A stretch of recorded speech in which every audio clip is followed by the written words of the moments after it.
Hey, this is Aaron, the Metal Theologian. So, I've got a little question for everyone who listens to this, and that's that this is a classic album, Eternal Devastation by Destruction. I'm sure you've all heard it. When I listened to it online recently, there's a hi-hat intro between this intro and the beginning of the actual song. So this is how mine sounds coming up. I'm just going to let it go for a sec here.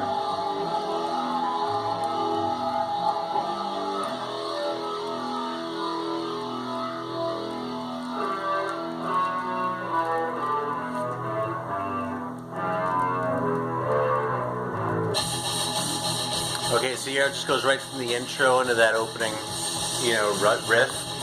When I listened to it online, I don't know if this is something they did when they redid the CD or something, which is what people used when they uploaded the shit onto YouTube. It actually stops after the intro, and then the hi-hat goes, and it goes into this riff. And so I don't know. What I'm wondering, what I'm kind of throwing this question out there is, what does yours sound like, basically? I'm wondering if there's a vinyl version that sounds like that. This is a Metal Blade license from, it's 86, but it's not an original German pressing. It's a license from Steam Hammer to Metal Blade. And I'm wondering if that one ever came out on record, or if it was something they did when they, did a remaster later on, or if anyone has any information about that. I'm really curious. So anyway, today I've actually had a couple requests to go through my Coltrane records. So this section right here, people have commented on this a couple times, and this isn't actually my Impulse section, it's just Coltrane. So I'll go through those, I'll try to kind of keep it moving. And I'm going to keep Destruction playing because I trust good old Metal Blade to not kind of dig me over with the copyright shit. And I actually made a private video for someone where I did have Coltrane playing in the background, and the fucking thing got blocked in Germany. Now, I guess that shit happens a lot with Germany, but I don't really want to do that, and I don't remember which record I was playing, and I don't know what the deal is with the rights, so I'm just going to say fuck it. I'm actually not going to play any Coltrane in this video. So let me start out by drinking some of this, because I need to wet my whistle before I start talking about anything. Germany's basically the first country for a video to get banned on. That's pretty much true. But it was weird because it wasn't like they monetized it. It was like, no, can't play it at all. And it's not like it was a fucking video of just Coltrane. It was me talking and it was in the background, I probably could have contested it, but I don't know what their fair use laws are like. Anyway, so this is a Zuber Fizz from the Durango Soda Company. And this is a chocolate cream soda from Durango, Colorado. God, this is good. Alright, so let's crack this open.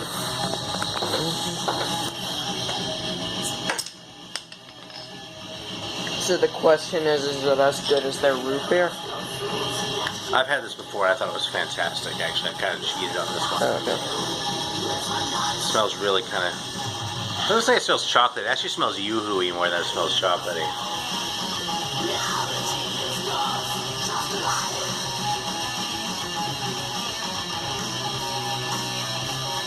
I think this is fucking fantastic. I really do.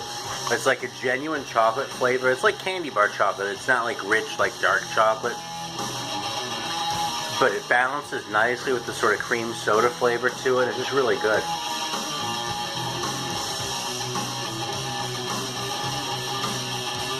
The flavor stays in your mouth for just the right amount of time. Has a nice finish, but doesn't sort of cling to the, insides of your cheeks and just sort of hang out there where it might overstay its welcome. You want a sip of this?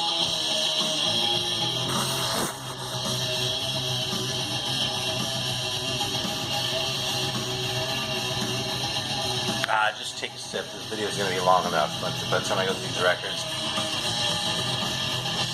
I'll carl it. They don't carl it. Oh wow, that does smell yoo-hoo-y. It is yoo-hoo-y, isn't it? But come on, take a bell. Bizarre.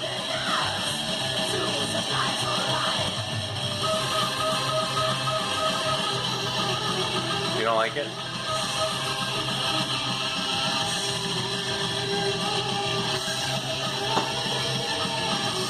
Well, the cream I don't like, but that's also no surprise. I'm trying to decide what I think about the chocolate taste. Here, have another sip.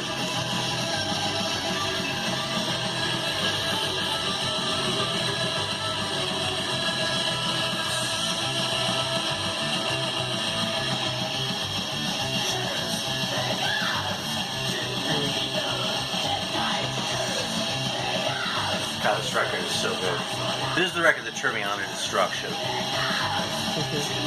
I don't know, because it's good and you can tell that the chocolate's there, but it's also kind of a letdown after it smells like a yoo-hoo. Alright, let's get into the records, okay?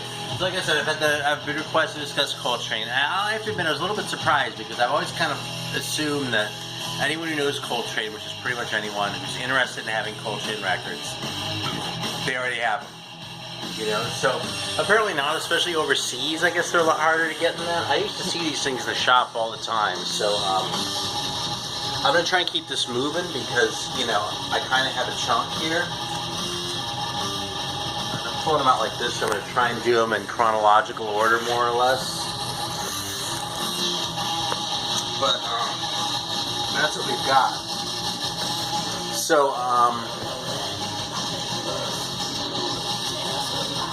I was going to say something by way of introduction, but I forgot. Oh yeah, what I was going to say is that I have some Coltrane records.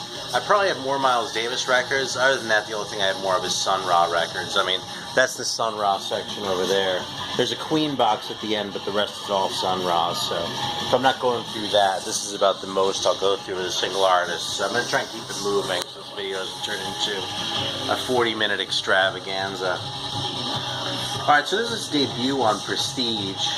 See, this is John Coltrane, a major voice of the Miles Davis Quartet, the new tenor saxophone star. I haven't listened to this in a long time. It's a very good record, but it's definitely still hard bop. You know, and his playing, I don't want to talk down for a second. I mean, I really think if you're going to collect Coltrane, you need those records they did with Miles Davis too, because they're important records. You can probably skip over Tenor Conclave, although I have a copy of it somewhere.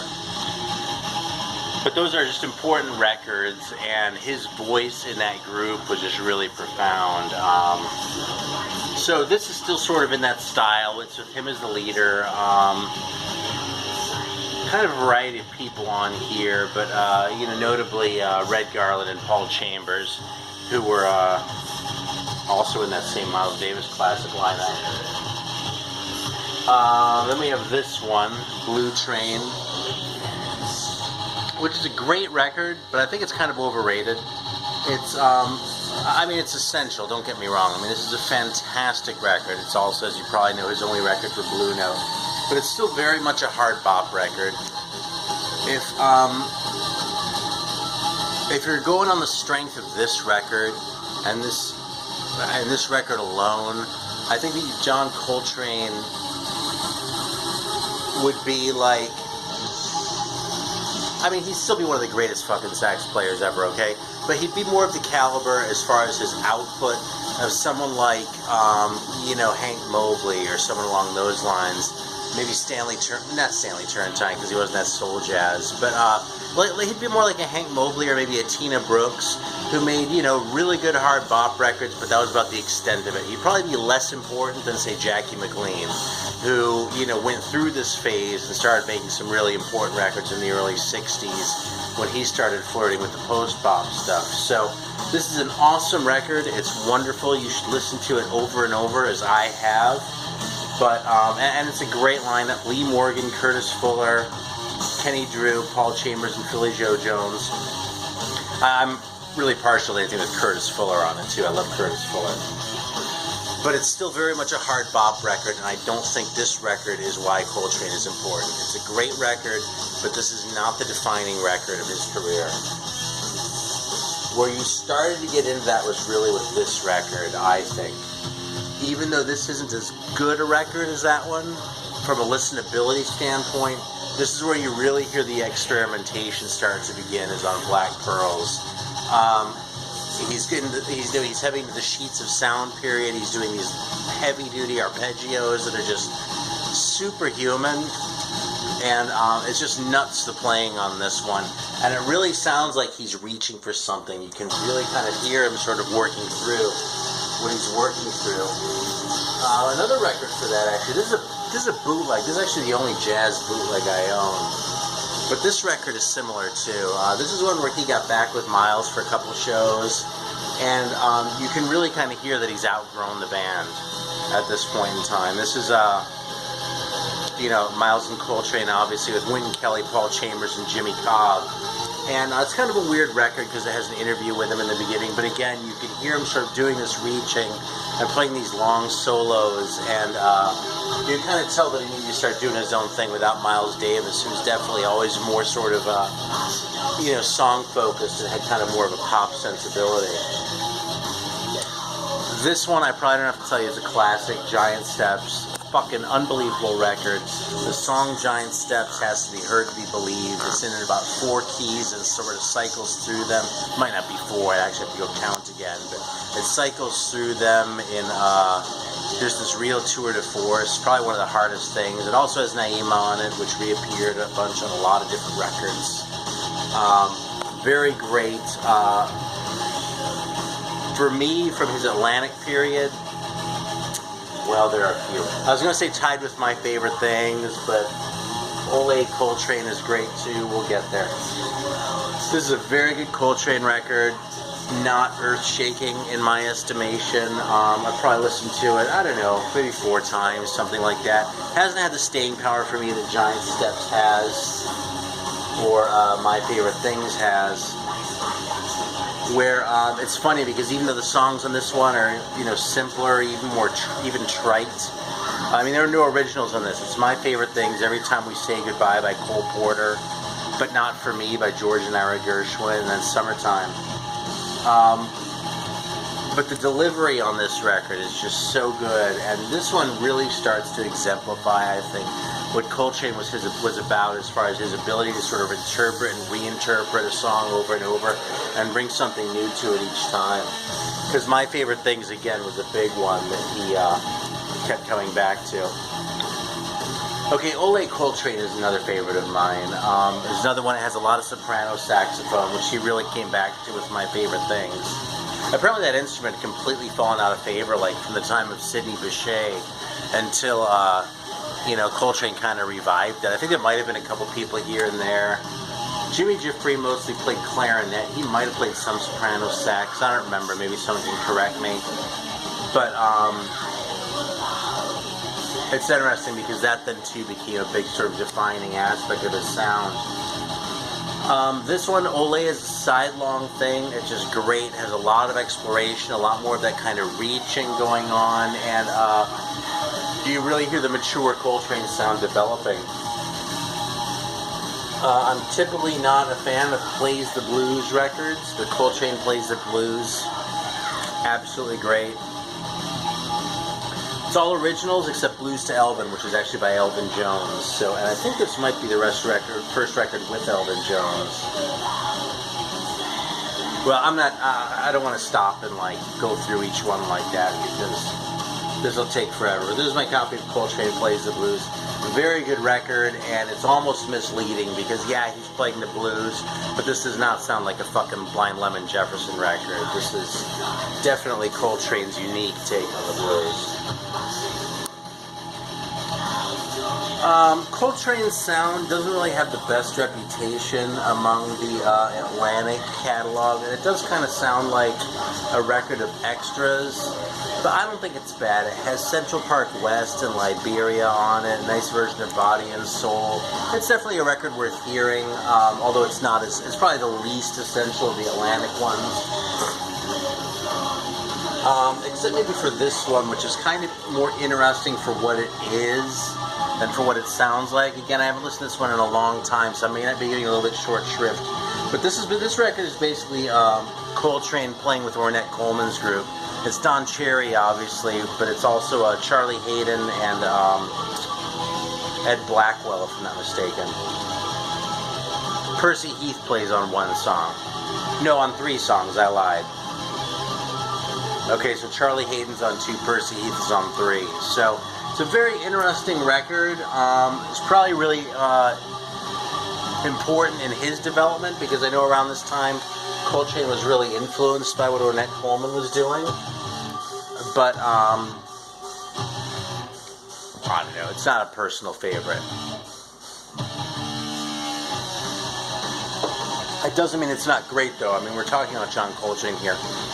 A bad Coltrane record is still going to be better than 9 out of 10 records that you're randomly going to pick up. So, anytime I say this isn't a great one or this isn't his best, take that with a grain of salt. They're all essential as far as I'm concerned. Alright, so now we're getting into the Impulse era here. You know, as most of you probably know, he kind of was Impulse to a certain degree. Impulse was a division of ABC Records, later got bought out by MCA, and there's a lot of interesting stuff on Impulse.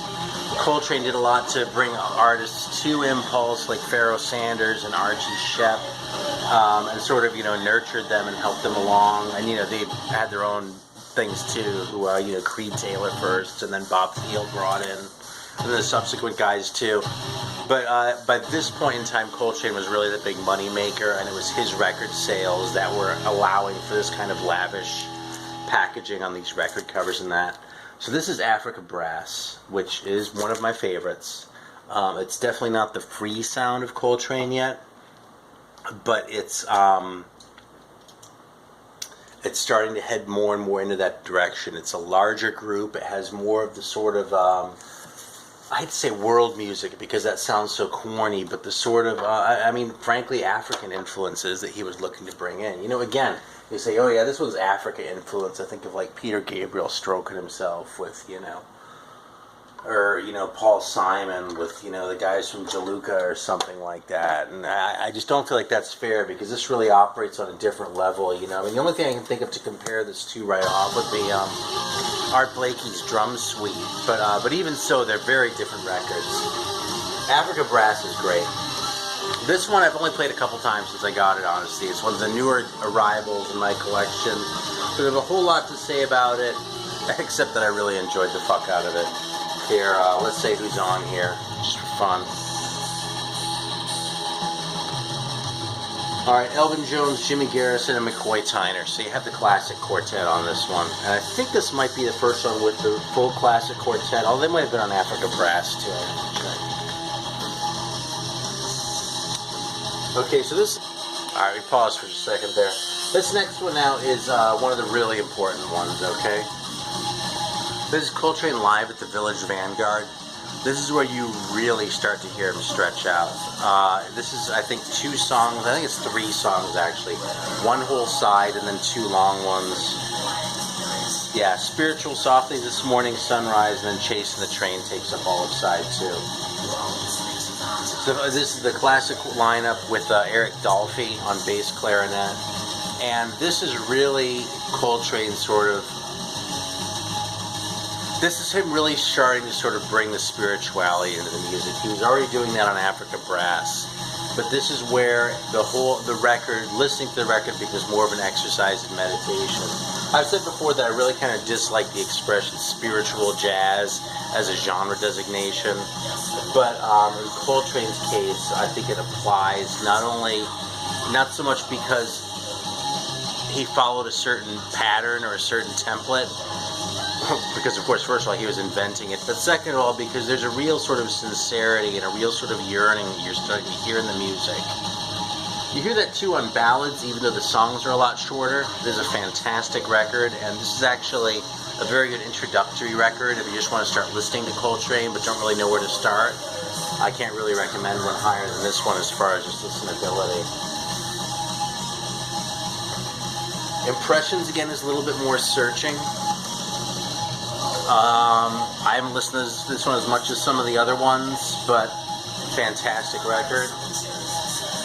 Spencer's getting tired, so that's why I paused. So I'm trying to really keep this moving along. Plus, we're already at 20 minutes, right?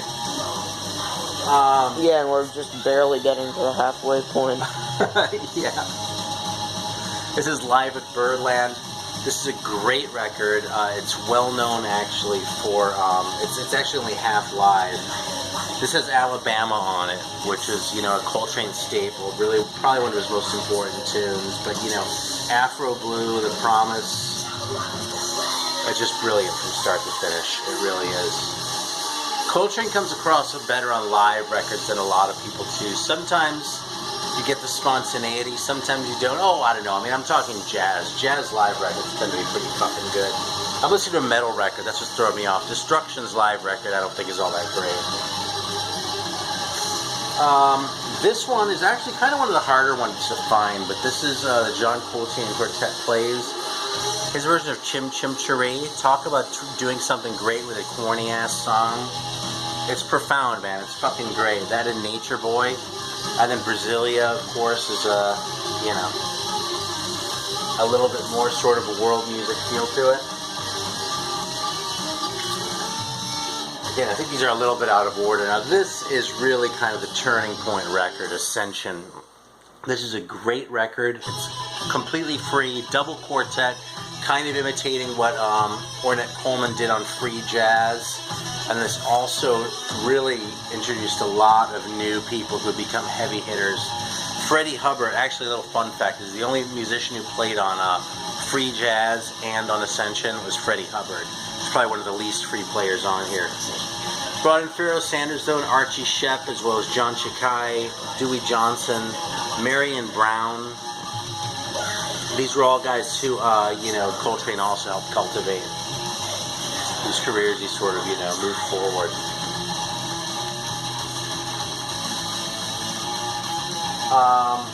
Here's another one I haven't played as much. This is Crescent.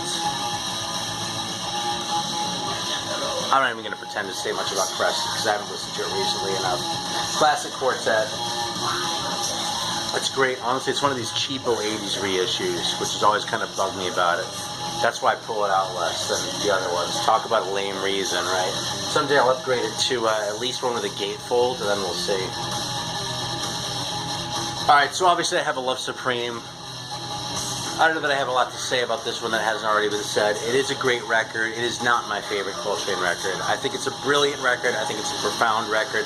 I think it's a spiritual record. I will take Meditations over a Love Supreme, personally. Live at the Village Vanguard again. This one now, this is after McCoy Tyner left. We have his wife Alice in the band, and we also have Pharoah Sanders playing full-time. If you contrast this one with the first Live at the Village Vanguard, this one's a lot freer, a lot crazier. This one he spends about a side and a half, though, doing My Favorite Things. And so even though it's such a free record, he's still using a song like that, you know, sort of a trite, kind of traditional song as an entry point.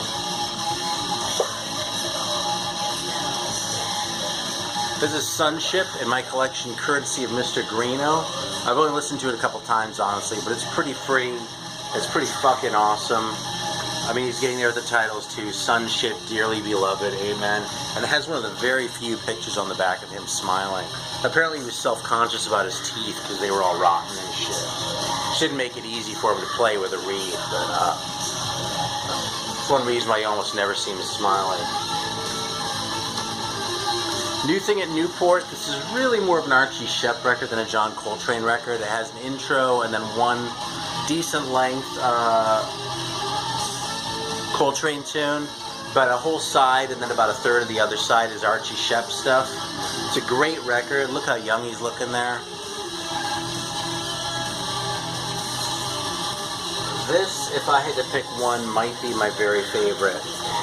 This is a very free record.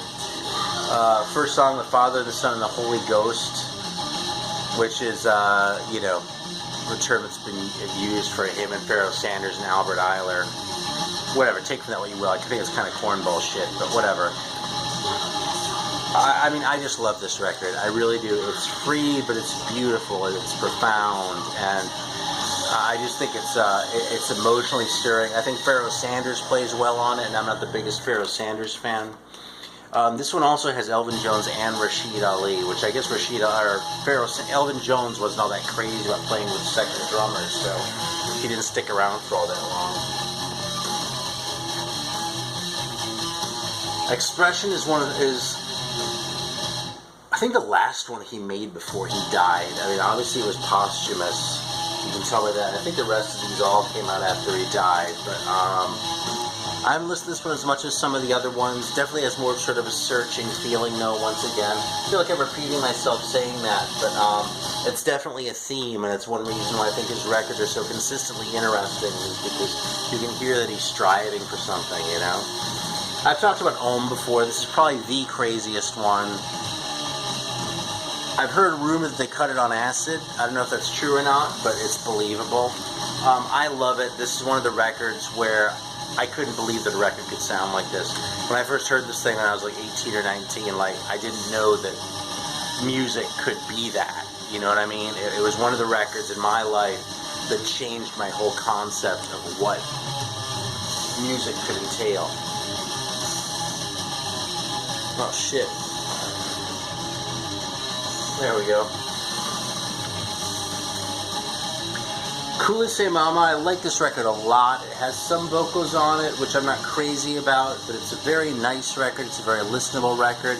Has some very kind of, you know, African feel to it. Very good record, though. It's also one of the more recent ones that I've gotten. This is another favorite one, which came out after he died. It looks like, no, I didn't have it in the backwards. This is Transition. It's another Impulse one, kind of a ridiculous cover, but it is what it is. And again, the titles tell you a lot. Transition, Dear Lord, a suite made up of prayer and meditation day, peace and after, prayer and meditation evening, affirmation, prayer and meditation 4 a.m. I mean, it's almost like, you know, the, I don't remember what they're all called, but the, you know, the hourly prayers in a monastery. And that's really kind of how this record comes off. It's really beautiful stuff. We're getting there. This is another very crazy one. This is John Coltrane and Pharoah Sanders live in Seattle. First became aware of the existence of this one when I think I read an article where Lester Bangs was talking about pissing off his neighbors with it. It's not quite that extreme, but it's pretty extreme. It's a lot of shrieking, a lot of wailing, a lot of anguish, and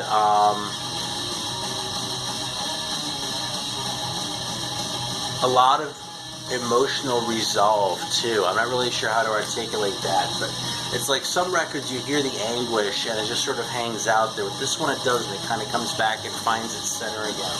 It's a really good record. This is another favorite, which I've discovered also within the last couple of years. This is Interstellar Space, and this is just John Coltrane and Rashid Ali.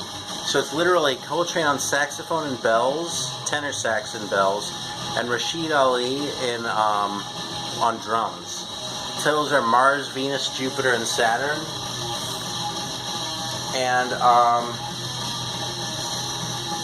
it has a really spare sound. Again, a really sort of spiritual sound in a way, but in a way that's very different from, you know, what kind of gets lumped under the umbrella of so-called spiritual jazz. It's more like, there's really definite sort of feeling expressed in this record. There's a lot of space, and it's really meditative, in that kind of way that only Coltrane can be. And this is my last one. This is Infinity. And honestly, I haven't even listened to this one yet, because I got this probably about a month ago. I haven't really been in that mindset, but when I saw it, I had to grab it, because this is the infamous record where Alice added strings to it. It came out after he died, and like there were the raw recordings, and then she added like a string orchestra arranged and conducted by Alice Coltrane. So from what I've heard, this is a really polarizing record. Like, some people appreciate it, most people hate it because they just think the fucking strings fucked up the whole thing. But I'm not going to listen to this one until I'm ready to actually listen to it and give it a chance and be fair to it, and be fair to Alice too, because she made some good records in her own right. So that's it. That's my Coltrane collection. I'm going to take one more sip of this. We're going to let Spencer rest his hand. Thank you for watching. As always, if you disagree with me on anything, if I'm overlooking one, if there's a record I'm missing that is your favorite, tell me about it. And just a quick epilogue. I've been really shitty lately about commenting on people's videos. I apologize for that. I still love you and care about you, and I've been watching, but My life's been a little crazy the last few weeks, so I'm not going to talk about that anymore on a video, but I'm still here. So thanks for being here, and I hope you enjoyed the video. Until next time.